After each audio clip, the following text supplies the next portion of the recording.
Dr. Pushkar Dhir will be talking on Beyond the Retina.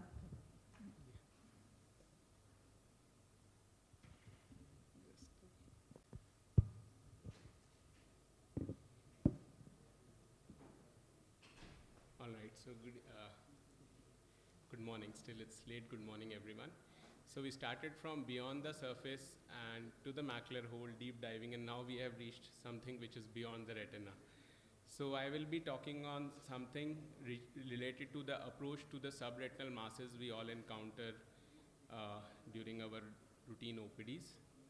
So this is a normal tessellated fundus which we experience in our OPD every day. But what if this tends to fall off? So recently Dr.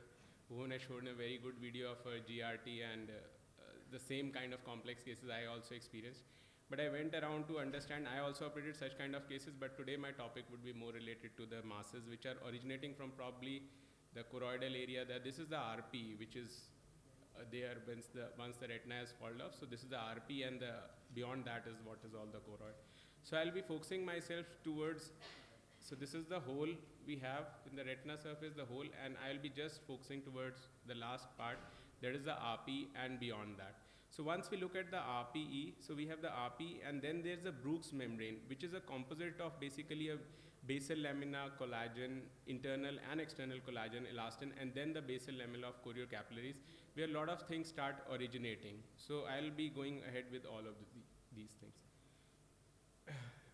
Last year, I have experienced this new term, which is BLAMD and blind, which is basically the basal laminar deposits and the basal linear deposits. So these are the kinds of new deposits, and the terms are originated from the different kinds of OCT which have been appearances which have been coming up. So if you see a marked laminar deposit type of picture, which is usually between the Brooks and the RPE, it's usually the mark that the patient will develop a neovascular AMD in future. But if you tend to find a basal linear deposit, these kinds of deposits are usually in the inner layer of the Brooks membrane, which is the inner collagen layer, and they usually tend to be a soft brucins in the future. So if you see an OCT over here, so this OCT shows clearly an area of a BLAMD layer. So this probably will go in future as a neovascular AMD.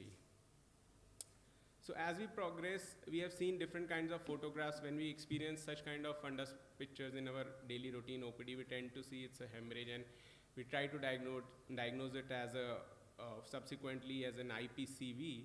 So usually what we require to diagnose such thing is an ICG, where we will see that though the main polyp is somewhere here, and the bleeding, it's all the bleed over here. So what is basically happening in this IPCV is that we have some vessels which are getting originated from the choriocapillaries and then displacing the RP itself at a particular point.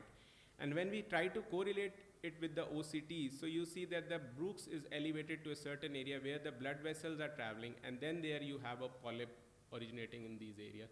So once we talk of the subretinal masses, when we see such kind of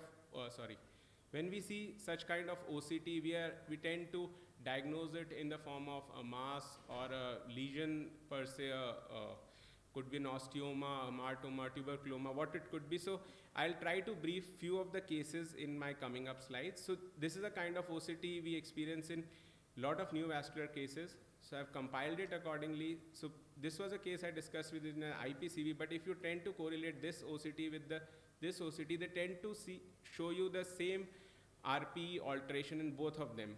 But then there's a difference where you see a double layer sign, it tend to be an IPCV versus an occult CNVM per se on the OCT itself.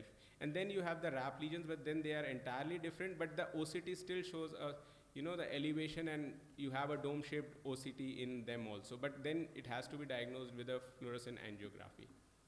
So in my OPD, I have experienced this kind of cases, not very regularly, but then they have come across, and I have tried to compile them and tried to diagnose it, because they all appear to same to me in some or the other way.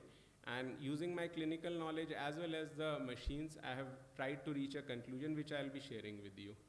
So these are few of the differentials we have in our OPDs when we see a subretinal elevation on OCT.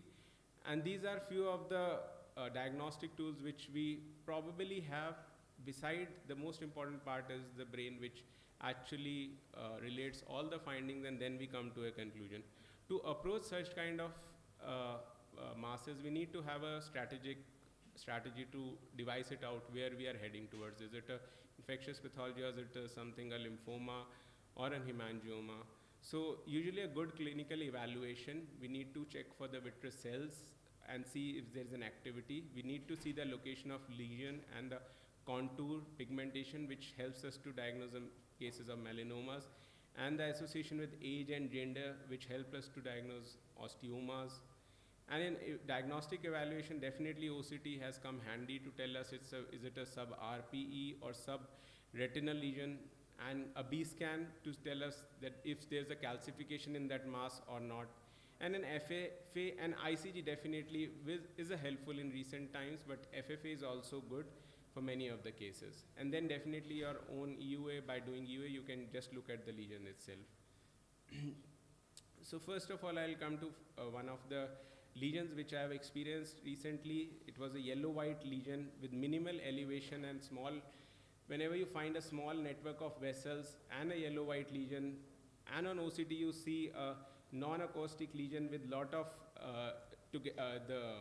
the hyperreflectivity seen on the OCT, and on B scan, if you see again a high E-code A scan noted, you tend to think in terms of an osteoma.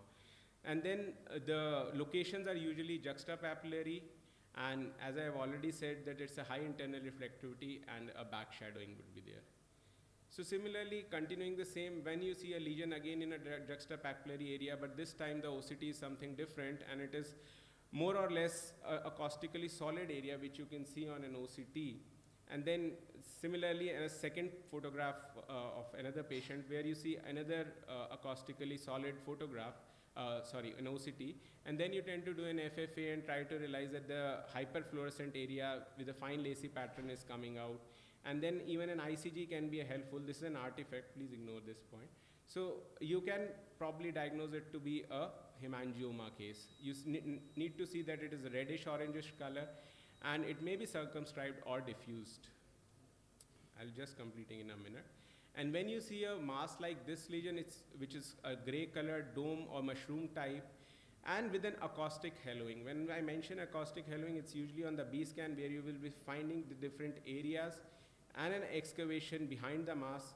So usually you will be thinking in terms of the choroidal melanoma. And then definitely you have the mnemonic to find small ocular melanomas using helpful hints daily, which suggests you which is a melanoma versus all the pigmented lesion where you will think that it is a kind of a melanoma.